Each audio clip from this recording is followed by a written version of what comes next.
community. So we've been doing it virtually for the last 10, 12 weeks. And we've had more than 20 webinars. Over 600 people have been on those webinars.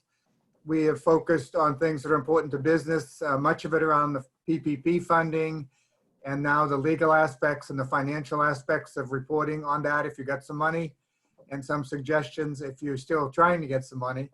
And then we've done some other events in the evenings, particularly to help people connect. We did an event with Lost Boys Cider where people were able to pick up cider and have a few drinks of cider and learn all about it. So we're going to continue with that. Right now, we're talking about the New Normal series, how people are changing their business model, and we're going to let you find out directly about that in a few minutes. Just want you to know, upcoming tomorrow evening, we have a family-friendly happy hour featuring pizza. And if you're an adult, Negronis at Lena's Wood-Fired Pizza, they'll be teaching you how to make a pizza, and you can pick it up by calling Lena's or by going on their website and ordering the pizza mix. So it's kind of a fun thing to do if you have some time tomorrow night at 5 p.m. And then on Friday, we will also be continuing this series with Threadleaf, and Nicole McGrew will be telling us about her store and how she is planning for the future. So that's the plan today. If you have questions, please put them in the chat box and we'll bring them up after Angie's finished. Angie Sanchez is going to lead us through Old Town Books today. Old Town Books opened in November of 2018. I think many of you know they really specialize on author events and cultural programming. They've also started the Emerging Writers Festival, so lots going on, and they've made lots of changes. So Angie is a bookseller and she's the communication specialist. So here we go. Welcome, Angie. Hello, good morning, everyone. Thank you so much for the Chamber for having Old Town Books here. Like Joe said, I'm Angie and I'm a bookseller here, and I also help out Allie, the bookshop owner, with a lot of our communications content and helping to promo our events. So really excited to be here to talk about what reopening really looks like for Old Town Books.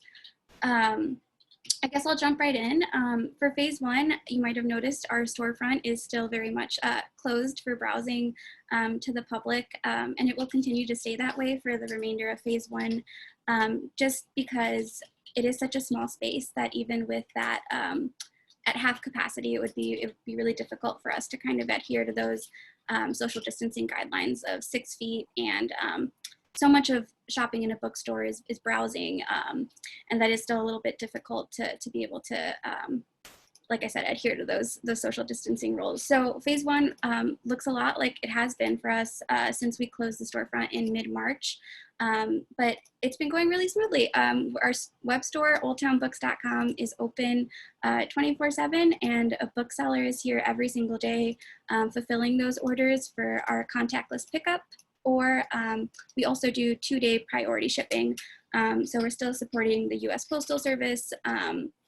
But like I said, the pickup hours every day are from 12 to 3 p.m. It's completely contactless. The customers give us a call at the store once they're on their way here, and we go ahead and put their books outside on our little pickup station, and it's just grab and go from there. So like I said, there's a bookseller here every day. So if anybody needs book recommendations, we're always here. We answer the phone. We also do surprise book bundles.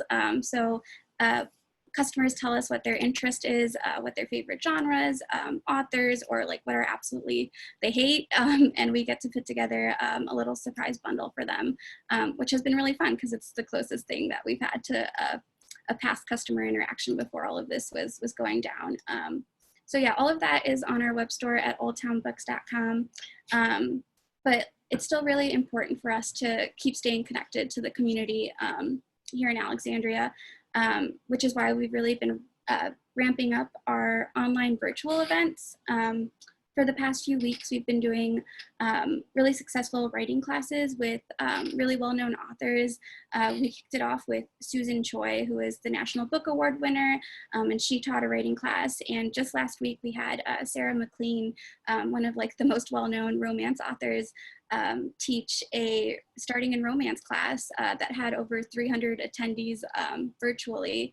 So it's been really cool to be able to stay connected with our Alexandria literary community and writing community, but also be able to kind of meet people from all over the country and all over the world. We had somebody from New Zealand tune into the Sarah McLean one too. So it's been really cool to stay connected with readers and writers near and far. So we'll continue to do virtual events. All of our book clubs have migrated to Zoom, and those have gone really well and have been really well received. We're also doing pop-up book clubs. We are launching our Camp Bookworm, which is like a summer reading program for kids of all ages. We have a bundle for board books for babies and new parents to meet up and network. Also for early readers, middle grade, and young adult. So we're really excited to kind of launch that this week and kind of connect with some of our younger audiences, hopefully, as well as a Twilight book club, since Stephanie Meyer did announce her new release of Midnight Sun in August. I have our floor manager, Abby, in the background right now making fist pumps because we're big Twilight fans over here. So we're really excited to do a reread of the Twilight series, as well as doing like a movie watch along. And we have like a Facebook group set up and everything. So it's been fun to reach these like little niche reading communities in Alexandria and be able to stay connected through virtual events, and also be able to give book recommendations through the phone as best as we can for phase 1. Now for phase 2, when that does get announced for what that'll look like for Northern Virginia, no guarantees, but we are going to reevaluate what the storefront would look like open. For now, we're thinking it will be appointment-based. So how that would work is you would reserve a time slot of between like 20 to 30 minutes of browsing in the store. It would be no more than like 2 people at a time plus a bookseller here. It would be face masks are required. We'd have sanitizing stations on like every bookshelf. There would be a protective screen behind or in front of the cash register, so the bookseller staying behind with any customers, so there'd be no face-to-face super close contact, if that makes sense. So very similar to how you see at the grocery stores or like the pharmacies right now with that protective screen when we're cashing people out. So yeah, a customer would reserve their time slot by, all we would ask is that they would pay a $25 credit, but that goes towards their purchase that they might do when they're browsing or at a later time. But that would be more reevaluated for phase 2 when that does get announced for Northern Virginia. But yeah, that's what we're thinking for now. Like I said, our storefront is relatively small, and it's hard for us to keep our doors open right now while making sure that the safety and health of our customers and our booksellers here continue to stay safe. Yeah, like I said, we're also planning to do EWF virtually this summer in August. So working to put together a plan on how that will really look. But like I said, our virtual events in the past with our writing series have gone really well. Hoping to continue to recruit some really well-known authors, as well as some new debut ones who can speak to what the publishing process looks like for all of the writers in the area, and I guess nationwide, since it will be virtual, so we can connect with others as well. Yeah, for the most part, that's what reopening would look like for us. Let me know if you have any questions. But like I said, for the most part, for the time being, it's looking very much similar to how it has been since we closed in mid-March. Thank you, Angie. That was a great overview. You guys have been certainly up to a lot. We have a couple questions that have come in, but if anyone has any additional questions, feel free to jump in, raise your hand, or announce or send them in the chat. One of the questions we received was about your marketing for your kind of new virtual events. Clearly, you're getting great attendance with 300 people at your most recent program. Can you tell us a little bit more about how you've been promoting those programs? Yeah, so we have a really great Instagram community and following built up. So primarily we share it on our Instagram pages as well as our newsletter that we send out twice a month to kind of keep people in the loop. If you're interested in keeping up to date, I would say the best way is to follow us on Instagram at Old Town Books, and also everything that we post to Instagram gets posted onto our Facebook page as well. So whatever is easier for you. You could also subscribe to our newsletter on oldtownbooks.com. There's a little prompt there. But as for the writing classes, it's been really helpful that we've been working with pretty well-known authors, and they've been able to share with their networks as well. And I think that's how we've been able to reach a lot of people that are outside of Alexandria because they're obviously based all over the place. So yeah, I would say sharing within our own networks, but then as well, the people that we're working with are also promoting on their end. Great. What has been kind of the biggest challenge? As you said before, browsing is such a large aspect of book shopping and being able to touch a book and turn it over and read what's going on. So how have you been working to overcome that challenge? Yeah, it's been really hard, but we usually have lengthy conversations with some customers on the phone, just talking about what their general interests are and how we could best recommend it. We do turn them to Google sometimes if they want to get a preview. Usually most Google books have like the first few pages on there for them to be able to browse if they like that author's writing style.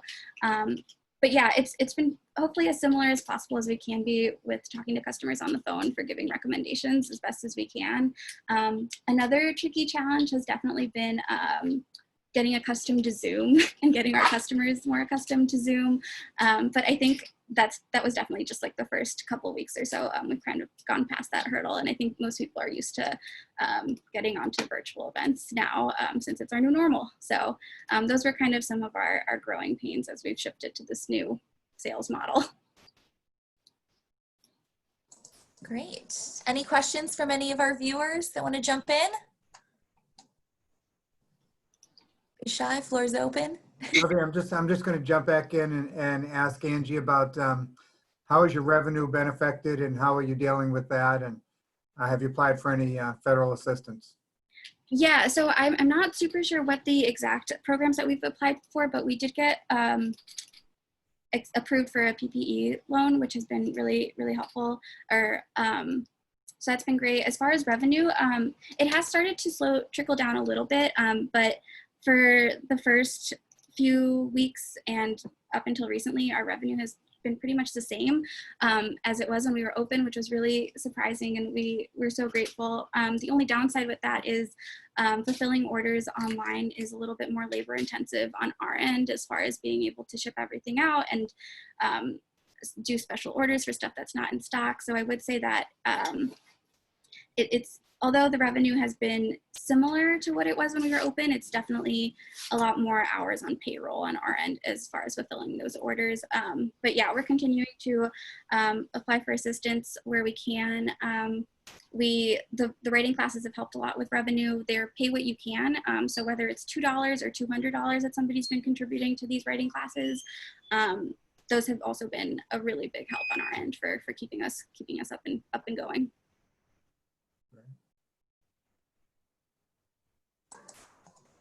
Great. Any questions? It's a quiet group this morning. I wish I had more exciting news to tell you that will be opening up super soon, but like I said, our space is unfortunately pretty small, and we're just trying to make sure everyone's safety and health is our first interest for booksellers and customers here. So, what's your favorite book and your favorite author? Oh wow, that's a big question. Oh Jesus. Most recently, I think last year, my favorite book was In the Dream House by Carmen Maria Machado. It's a memoir, and it's just like written in such small vignettes, and it's different than any memoir I've ever read before. So if you're a fan of memoirs, I would definitely recommend. I can put it in the chat here what the title is.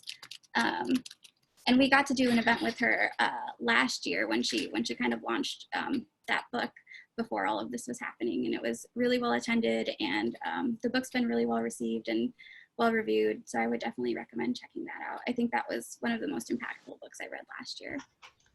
Do you guys do nonfiction?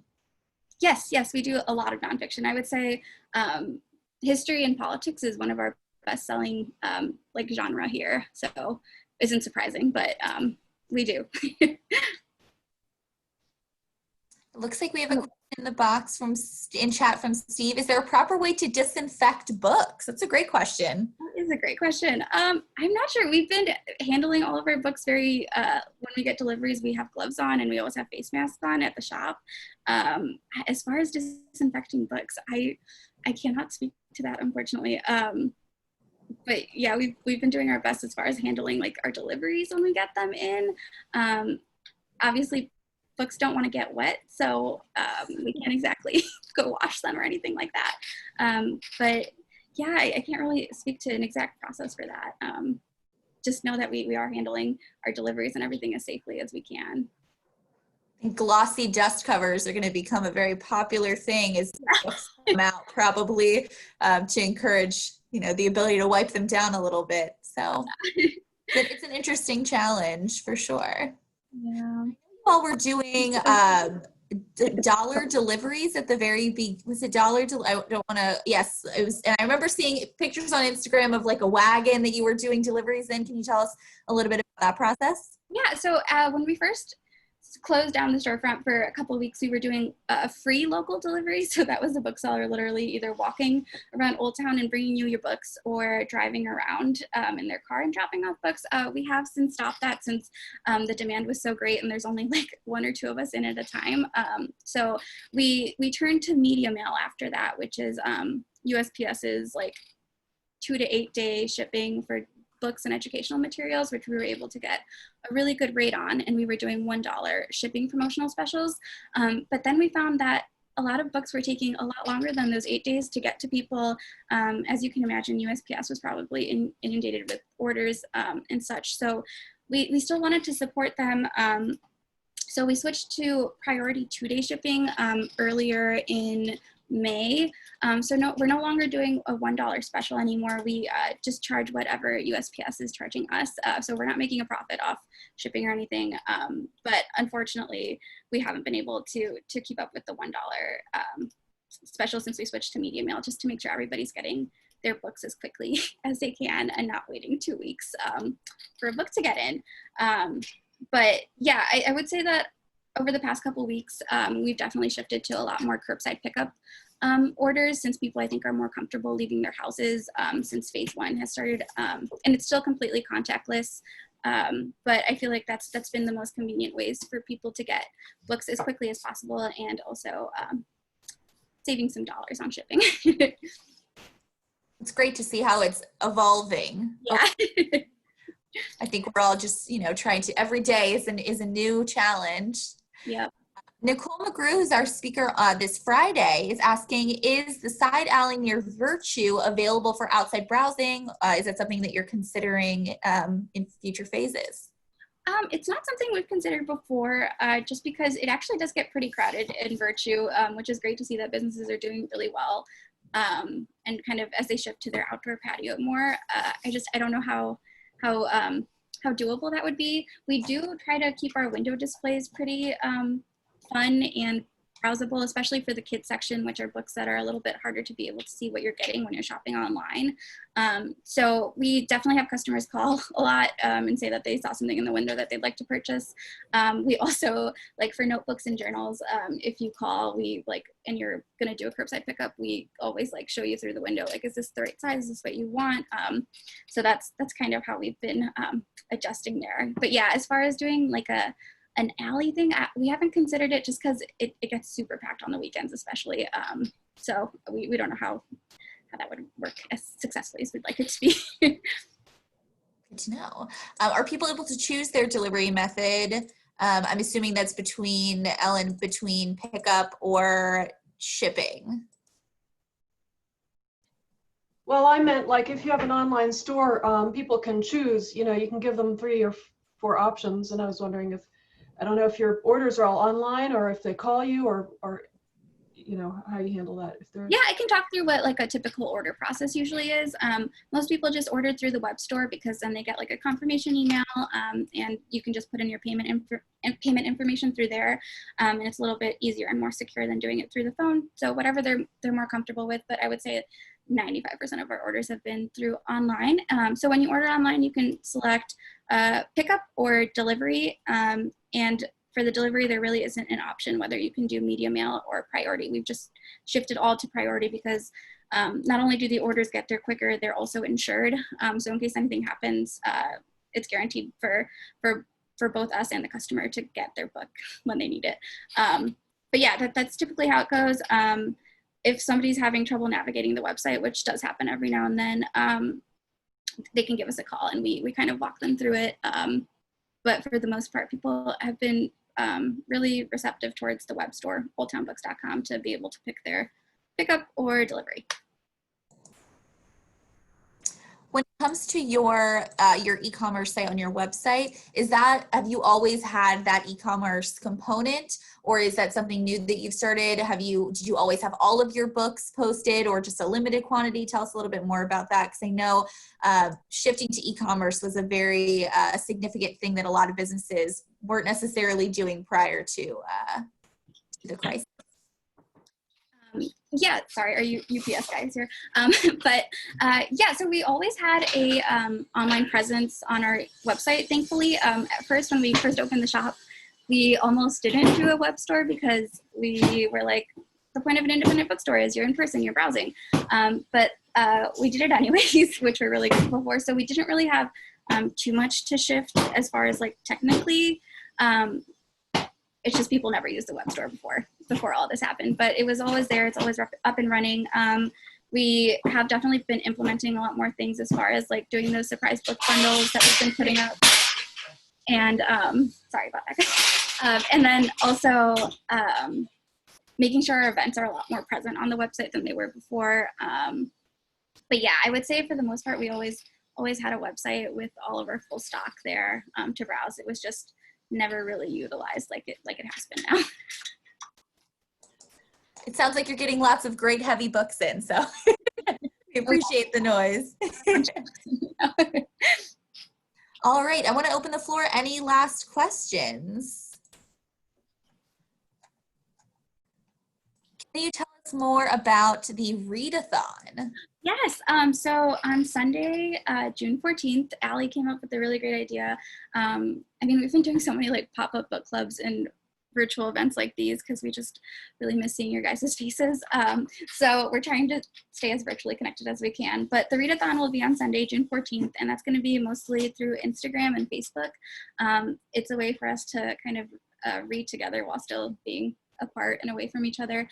So it'll be every hour from 9 a.m. to 12 p.m. we'll be posting a prompt for people to share about what their readathon looks like. So whether the first prompt is like, what does your setup look like? What do you need near you? Do you want tea? Do you want your coffee? Are you outside? Are you inside? Like, how are you reading? Then the second prompt would be like, what are you reading? Why did you pick that book? And stuff like that. So every hour people would be posting, and every time that they would post, they get entered into a raffle to win a $100 store credit, and with that store credit comes a private bookstore browsing session, just you and another bookseller here in the store to be able to kind of spend that. And then as long as you fill out your pledge that you're participating on our Google form, you also receive a 20% discount to use online. So yeah, we're just trying to really encourage people to keep reading together, keep talking about books, keep posting about books. But yeah, all that information is on our website at oldtownbooks.com under our events. But yeah, like I said, make sure to follow us on Instagram and Facebook especially on that morning on Sunday, June 14th from 9 a.m. to 12 p.m. where we'll be kind of doing everything in real time to post for the readathon. Great. All right, well, I think we've hit all of the questions here. Joe, do you want to close us out? Sure, but I just want to thank everybody for being on this morning, and good to see some good chamber members. I see Nicole, I see Ellen, I see Steve. Hope you're still rocking over there at School of Rock, Steve, and thanks for being with us. Thank you.